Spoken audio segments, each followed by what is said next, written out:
Hi, friends. I'm Olivia. This is AV Club, and I'm here today to talk to you about my January reading. I hope everyone had a wonderful Valentine's Day. Ours was lovely. We had pizza and watched the new Severance. And I now have a new microphone, which I think will really help because this room is by far the best lighting wise, but the sounds were kind of atrocious because you could hear birds outside all the time, which is, nice sometimes, but also like traffic and air and everything. And very happy to have a microphone. I feel very Gen Z holding this little microphone, but we're working through it. So in January, I had one DNF and 9 books read. And so I think I'm just going to start with the DNF. My one DNF of the month wasn't like, oh my gosh, I hate this book. It was just that I wasn't really enjoying it like 3 hours into like a 12-hour audiobook or something. And that's The Capital of Dreams by Heather O'Neill.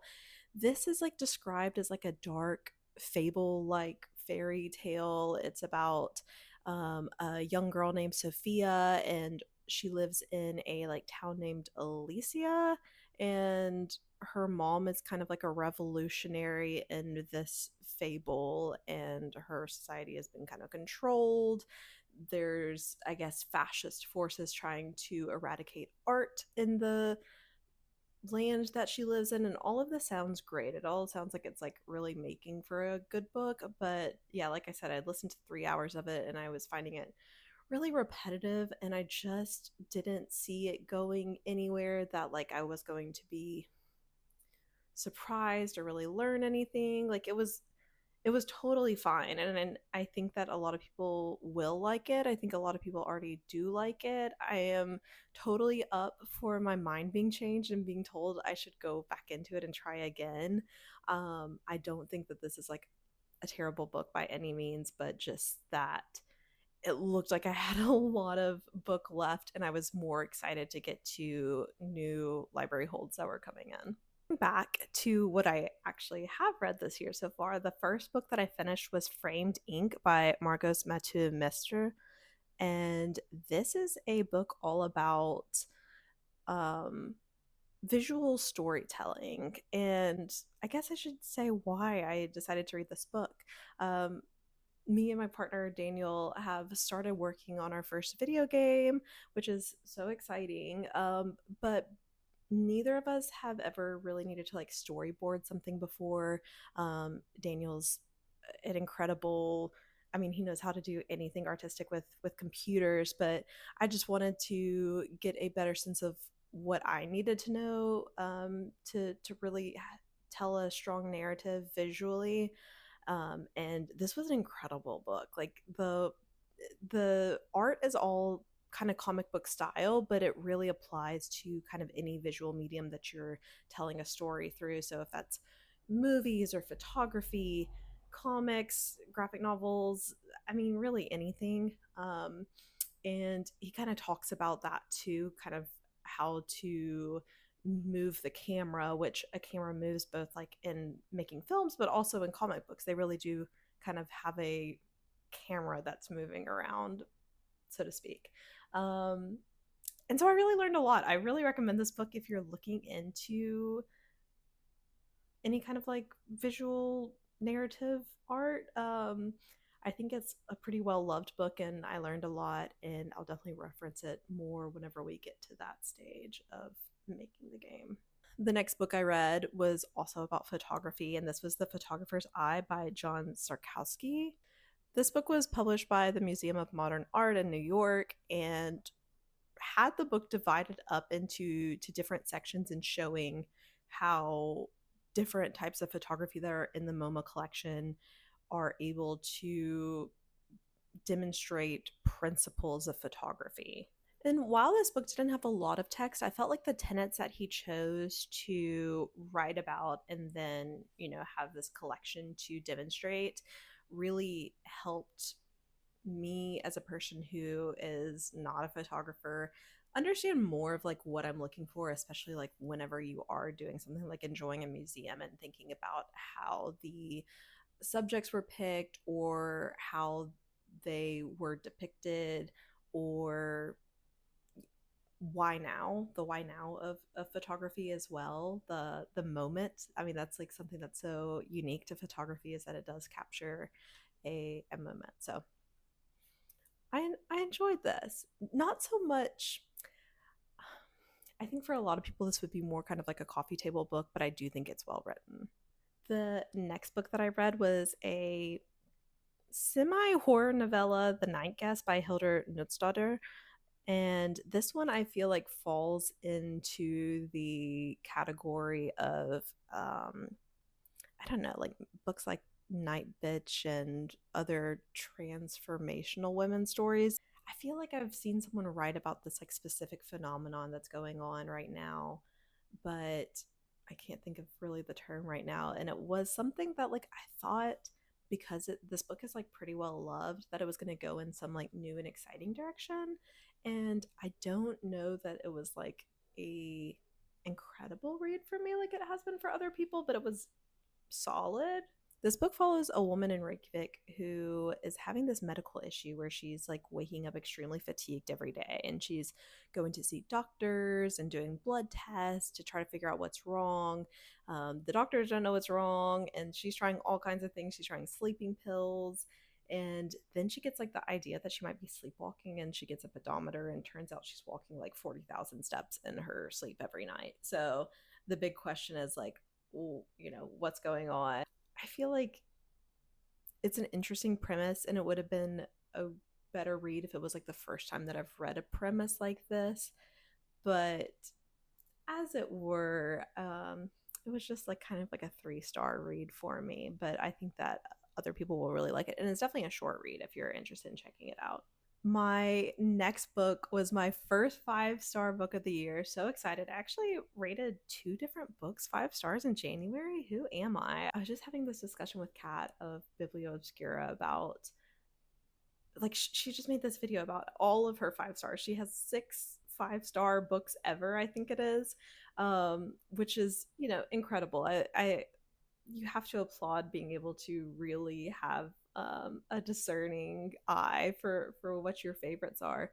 But I think of my 5-star reads as just being like the top like 5 to 10% of books that I read a year. So that's kind of, I expect to have kind of about 10 5-star books a year if I'm doing a good job at choosing books for myself and what I think it will actually be like good and interesting instead of like what's trending.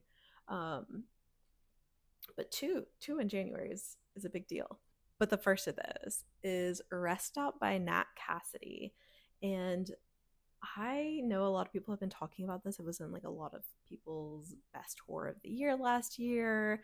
And I think just the premise of it being like a young man who's on a road trip, and he has to stop at this very isolated rest stop in the middle of nowhere, and stuff goes to hell. Like, I think that alone would be a pretty good book for me. But there's another layer to this that really gets explored as the novel progresses, and I do think is like something that, because of the nature of it, I think it's important to like kind of go on the journey of it.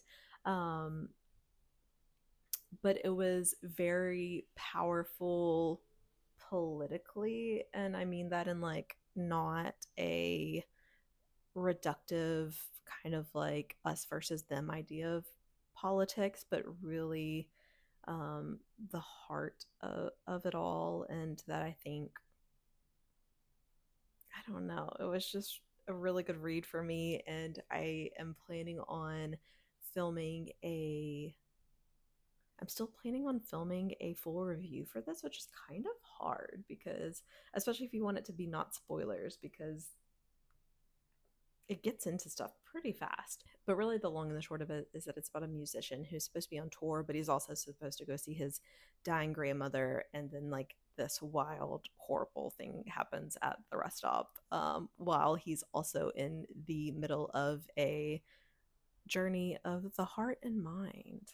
Anyway, it's also just like a banger of like an extreme horror read if you're into that kind of thing. So I think it has something to offer for everyone. The next book that I read was another horror novella, and that was Stay on the Line by Macleod Chapman. He has a new book out, which I still want to read. I think it's maybe not even quite out yet in Australia. Um, but to tide me over, I decided to read one of his novellas on Scribd, and it has illustrations done by Trevor Henderson, who I follow and have really enjoyed a lot of the art he's made. Did I feel like the art style matched what I was reading? I'm not so sure on that one, but that's okay. They were both good, but in ways that I didn't feel like it necessarily like came together to make more than the parts. But Stay on the Line is about a small coastal town, as Clay McLeod Chapman tends to write about, and it's a town that's been destroyed by a hurricane. It's kind of ruined everyone's life in a different kind of way. Being from Louisiana, I really can appreciate the effects of a hurricane and how long that damage hangs around, that it's not just like a one and done. um like there's I sure like a a tornado or a fire also has like lasting effects on the people, but a hurricane also like just like the water damage, like your how like houses are actively rotting, and like it's just something that I think works really well as a metaphor for grief as well, because there's both the very real grief and lasting effect. It just works. But the survivors of this town are able to go into like the last payphone in town and hear the voices of their loved ones, and that's really the idea of the plot, is exploring that ability to connect with people who are gone that you've loved, and what that ability to be able to talk to people who are gone, what that does to the rest of the people in the town.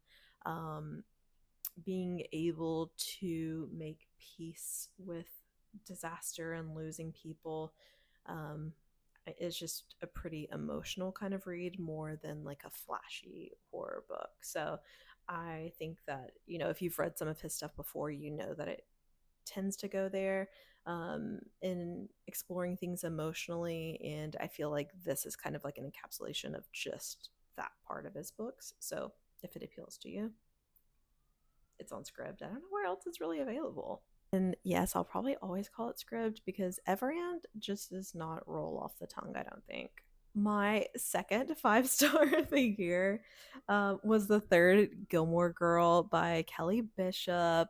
I feel like if I rate a memoir at all, I feel kind of weird about rating a memoir. So I either, I think, give it 5 stars or just don't rate it, because it does feel weird to rate a person's telling of their own life. But anyway, this one was fabulous. Like, I loved Gilmore Girls. I love The Marvelous Mrs. Maisel. And it's been so long. Like, I haven't seen Dirty Dancing since I was in middle school, I think. And so I wouldn't have even remembered that she was in that. But I liked that too. Like, she's just kind of been with me throughout my life. And like Gilmore Girls is like my number one comfort show still. Um, I've rewatched it, could not tell you really how many times exactly. I didn't really know her as a person at all. And she lived a very cool life. I love reading memoirs that are set in New York City and show business. Um, she lived in New York City for most of the book, moved around just a bit. Like, she was in Las Vegas for a little bit, I believe. Um, she was in Los Angeles for a little bit. She filmed stuff in Los Angeles, but her husband had multiple cancers, and so she was like back and forth from Los Angeles to New York City the whole time she was like filming Gilmore Girls. And it was just a really interesting read. And is pretty like straightforward with like her politics about some things, like was very open about having an abortion and being very pro-choice and women's rights. And I think that's really, I don't know, especially seeing like someone who's older, I think being so open about those things before it was a time where it was okay to be open about being pro-choice, I think. Um, it was just it was just a lovely read, and she is definitely a strong storyteller, and I loved all of the little background stories. She's very respectful of other people, but also just like doesn't sugarcoat things. So it was a really wonderful memoir, and of course listened to it on audiobook so I could hear her read it to me. um, it could have been lots longer. This next one I was so hyped for reading, and it did not let me down. Strange Pictures by Uketsu. I gave this one 4 stars, um, just because I don't know, like it was just very, very solid.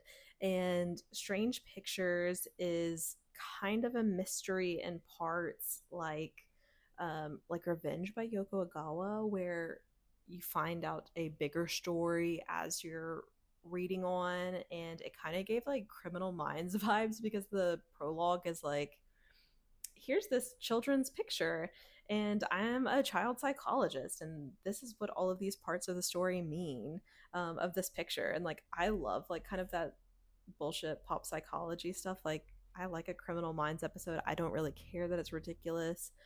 There's just like something about bullshit psychology that's very fun. I don't know. The book takes you through this like web of unsolved mysteries. There's like weird, strange pictures to go with all of them. I wasn't familiar with the author, but apparently just is like this anonymous person who draws weird pictures.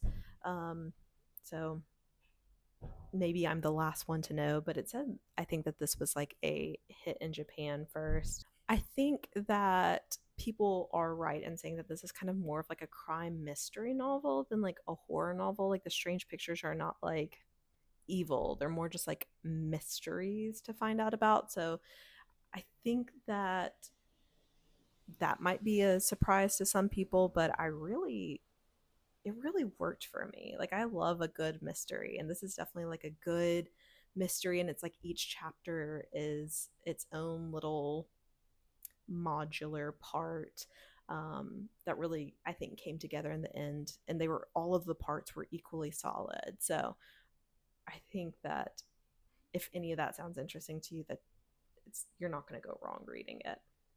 I don't really have too much to say about this next one. Rosarita by Anita Desai follows a young woman who has gone from India to Mexico and is kind of like following the image of her mother around. It's very like lyrical, described as haunting. I don't know that I would describe it as haunting.